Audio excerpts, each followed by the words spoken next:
السلام علیکم ورحمۃ اللہ۔ آدم علیہ السلام کو جب جنت سے راندہ درگاہ کیا گیا، جنت سے نکالا گیا، زمین پہ اتارا گیا، تو لکھا یہ ہے کہ آدم علیہ السلام جو وہاں سے چلنے لگتے ہیں تو انہوں نے وہاں سے حجر اسود کو اٹھا لیا۔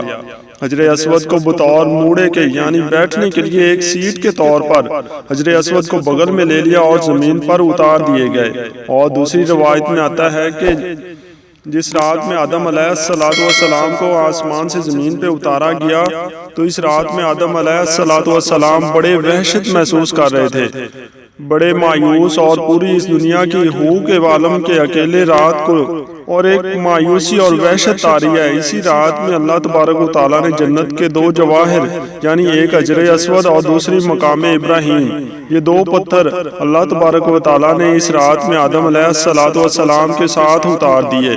جب صبح کی روشنی پھیلی تو آدم علیہ السلام نے اپنے پاس یہ دونوں پتھر پڑے دیکھے، پہچان گئے کہ یہ تو جنت کے میرے ساتھی ہیں۔ آپ نے دونوں کو لے کے سینے سے لگا کے ان کو بغل گیر ہو گئے، اس سے تسکین حاصل کرنے لگے کہ یہ وہ جنت کا ایک سامان میرے ساتھ آ گیا ہے۔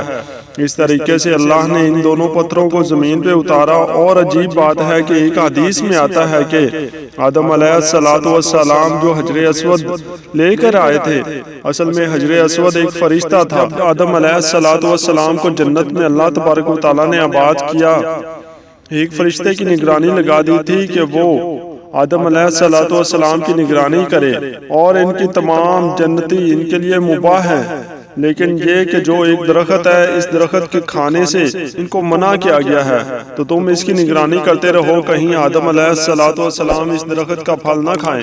چنانچہ یہ فرشتہ جو ہے وہ آدم علیہ السلام کی نگرانی کرتا رہا، تو آدم علیہ السلام بھی اطاعت رہے اور جنت کے اندر وقت گزرتا رہا۔ جب اللہ تبارک و تعالیٰ کو تکوینی طور پر منظور تھا کہ آدم علیہ السلام پھل کھائیں، اور پھر آگے جو ہوا تو یہ ایک تکمیلی نظام ہے، اللہ کے ہاں یہ ہونا تھا، یہ مقدر تھا۔ تو اللہ تبارک و تعالیٰ نے آدم علیہ السلام سے اس فرشتے کو اجل کر دیا، یعنی آدم علیہ السلام کو فرشتہ دائیں بائیں کہیں نظر نہیں آیا۔ تو جب یہ آدم علیہ السلام کو پھل کھانے کا موقع آیا تو انہوں نے آگے بڑھ کے اس پھل کو کھا لیا۔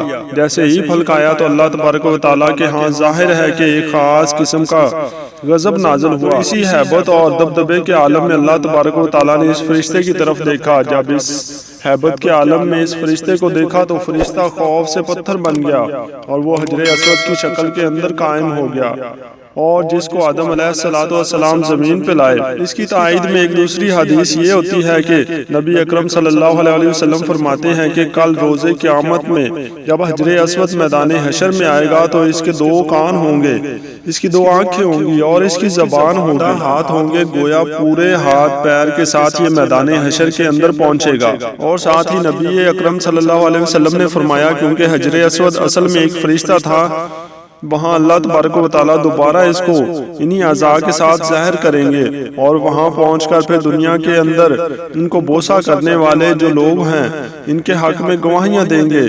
تو معلوم ہوا کہ یہ حجر اسود ایک فرشتہ ہے کہ دنیا کے اندر جو لوگ ہیں جو اس کو بوسہ دیتے ہیں اور وہ تختی پر نوٹ ہو جاتا ہے کہ اس آدمی نے مجھے بوسہ دیا، اس کے گناہ معاف کر دیے گئے ہیں، تو کل روز قیامت میں وہ اس کی گواہی دے گا۔ اور مزے کی بات یہ کہ دنیا کے اندر ایک بہت بڑے محدث گزرے ہیں، وہ یہ کہتے ہیں کہ میں مکہ کے اندر حرم میں حجر اسود کے قریب کعبہ کے قریب ایک عرصہ تک رہا، تو میں نے ایک مرتبہ عجیب منظر دیکھا کہ یہ حجر اسود وہاں سے نکلا، اس کے دونوں ہاتھ تھے، پیر تھے اور اس کے کان تھے، پوری ایک انسانی شکل میں نکلتا ہے۔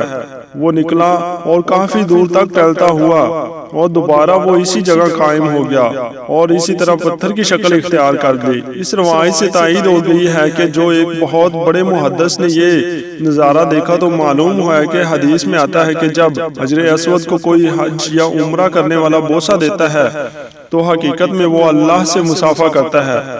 اللہ سے سلام کرتا ہے تو سلام کرنے کے نتیجے میں اللہ تبارک و تعالیٰ اس کے سارے گناہوں کو معاف کر دیتے ہیں۔ جیسے خود دو ایمان والے جب آپس میں ایک دوسرے سے مصافحہ کرتے ہیں، حدیث میں آتا ہے کہ ان دونوں کے الگ ہونے سے پہلے، ان کے مصافحے الگ ہونے سے پہلے اللہ گناہ معاف کر دیتے ہیں۔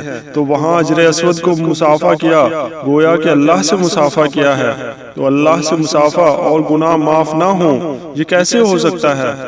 جسے اللہ تبارک و تعالیٰ گناہوں کو معاف کر دیتے ہیں۔ تو یہ حجر اسود وہ فرشتہ ہے کہ جو ہر بوسہ دینے والے کی تفصیلات کو نوٹ کر لیتا ہے۔ تو اللہ سے دعا ہے کہ اللہ تبارک و تعالیٰ ہمیں حجر اسود کا سلام اور اس کا بوسہ لینے کی سعادت نصیب فرمائے۔ آمین۔